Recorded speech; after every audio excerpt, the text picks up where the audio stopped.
faith in Jesus with regards to the love languages that we have identified.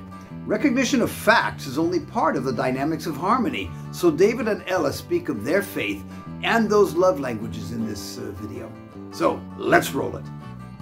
I think most books, I've been reading a book at the moment on boundaries, but for me I find it is something that gives me ideas, but is not rigid. Yeah. I don't have to stay within the space. Well, I've also seen in the love languages where they interconnect. And some of them have parts of one and parts of the other. Yeah. So it's not a cut and dried, you've got one of these five, you can have bits and pieces of other ones. So Ela, how can you ensure that your marriage goes forward and does not get stuck in neutral or in reverse? Well, definitely. I think the foremost foundation of a relationship is having that faith, and to be, I think, willing to what's the right word? Not to some extent sacrifice your own sacrifice for the other person.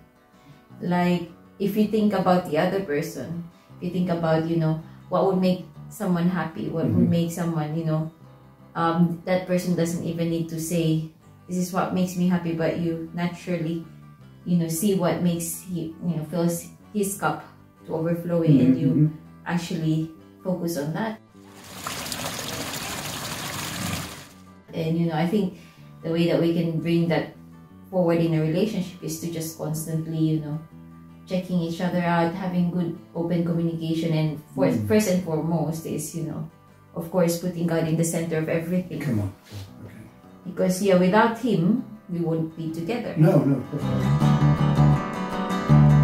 How about you, David? Is there something that you do that makes sure you don't get stuck in neutral or reverse and you keep going forward?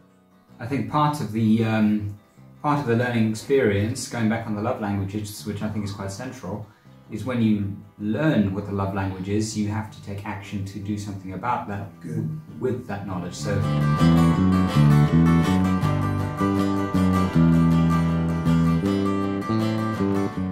I know what her love language is, and so now armed with that knowledge, I need to do that and make sure, and that makes a huge difference.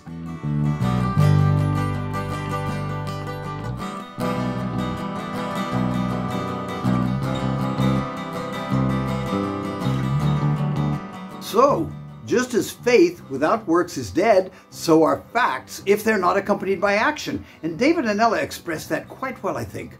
We've read in the Bible that it says not to let the sun go down on your anger. But is it as simple as that?